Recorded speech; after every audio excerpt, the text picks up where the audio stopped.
Bonjour à tous mes frères et sœurs et bienvenue dans cette première partie de notre salade du jour qui est au sujet du jeûne. Et ça va être en plusieurs parties et celle-là est la première. On commence directement. Ils nous ont appris depuis petit que le jeûne est le fait de s'abstenir de boire et de manger. Et ça commence de l'aube au coucher du soleil pendant 30 jours, dans le mois de Ramadan. Et ils se sont entendus, ceux qui se sont nommés les savants de la religion musulmane, de diverses sectes, sunnites, chiites et les autres sectes fausses, et que le fait de s'abstenir de boire et de manger est une obéissance à Allah, et que si on mange pas et boit pas, on va prendre beaucoup de hasanat, et que cela va faire que nous allons ressentir et être solidaires avec les pauvres et ceux dans le besoin.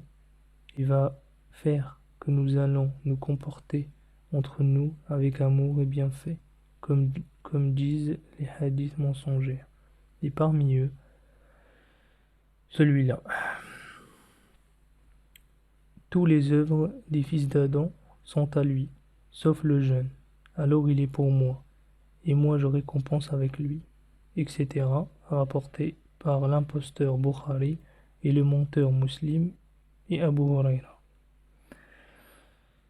Tout d'abord, il faut savoir que tout ce que Allah nous ordonne dans le Coran est pour nous, pas pour lui. Et Allah n'a pas besoin de nous, gloire à lui de ce qu'il dit, car c'est lui l'absolu, il n'a besoin de rien, mais tout a besoin de lui.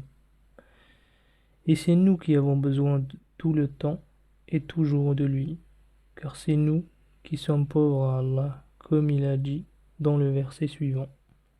Sourate le Créateur, verset 15. Ô gens, c'est vous qui êtes les pauvres envers Allah, et Allah est lui l'indépendant, le digne de louange. Et aussi dans Sourate les Récits, le verset 23 et 24. Et quand l'eau de Médiane s'est manifestée, il trouva sur lui une communauté de gens qui arrosaient, et trouva en dehors d'eux 2 femmes qui retenaient entre parenthèses leurs bêtes. Il dit: Qu'avez-vous à dire? Elles dirent: Nous n'abreuverons pas nos bêtes avant que les bergers n'aient fini, et notre père est fort âgé. Il abreuva entre parenthèses les bêtes pour elles, puis se retira à l'ombre et dit: Mon Seigneur, certes, moi je suis de ce que tu as fait descendre vers moi, de bien, pauvre. Posez-vous toujours ce genre de questions, pour ne pas être des moutons. Premièrement, en quoi ça va être utile à Allah, notre abstinence de boire et de manger, pour lui? Et en quoi c'est utile pour nous de nous abstenir de boire et de manger? Comment ce genre de jeûne peut être une loi et demande d'Allah? Et quatrièmement, en quoi cela règle le problème du pauvre et ceux dans le besoin? C'est comme si vous me dites que quelqu'un n'a pas d'abri, il n'a pas quoi manger, alors on se met tous sans habit et sans nourriture pendant un mois pour être solidaire avec lui ou eux et ressentir ce qu'ils ressentent. Et est-ce que cela est utile ou même raisonnable pour faire ça? Et cinquièmement, est-ce que vous pensez que Allah le généreux va nous donner à boire et à manger, puis nous les interdire même pour un instant, alors que c'est lui qui nous a ordonné dans ces versets de marcher dans toute la terre et de manger de son bien comme on veut abondamment et sans coupure, dans les versets suivants. Sourate la Royauté, verset 15. Et c'est lui qui vous a rendu la terre soumise, alors marchez dans ses endroits et mangez de son bien, et vers lui la résurrection. Sourate la Vache, le verset 35. Et on a dit: Ô Adam, habite-toi et ton semblable le jardin, et mangez-en aisément, comme vous voudrez. Et n'approchez pas cet arbre, car vous serez alors du nombre des injustes. Sourate la Vache, verset 58. Et quand nous dîmes: Entrez dans cette cité, Alors mangez-en comme vous voulez, abondamment, et entrez la porte prosternée, et dites rémission, on vous pardonnera vos fautes, et nous rajouterons au bienfaiseur. Et sixièmement, on trouve aussi que notre comportement entre nous est pire qu'il soit, précisément dans ce mois. Car au moment du mois de Ramadan, ils blâment et s'insultent et se détestent, et ils ne se supportent pas entre eux, et cela arrive à chaque fois et de manière répétée chaque année de Ramadan. Entre les proches, les enfants, les époux, la famille, les voisins, les amis, et dans les endroits de travail le plus, et entre les gens en général, alors comment vous voulez être solidaire avec les pauvres et celui dans le besoin alors que on ne l'est même pas entre nous.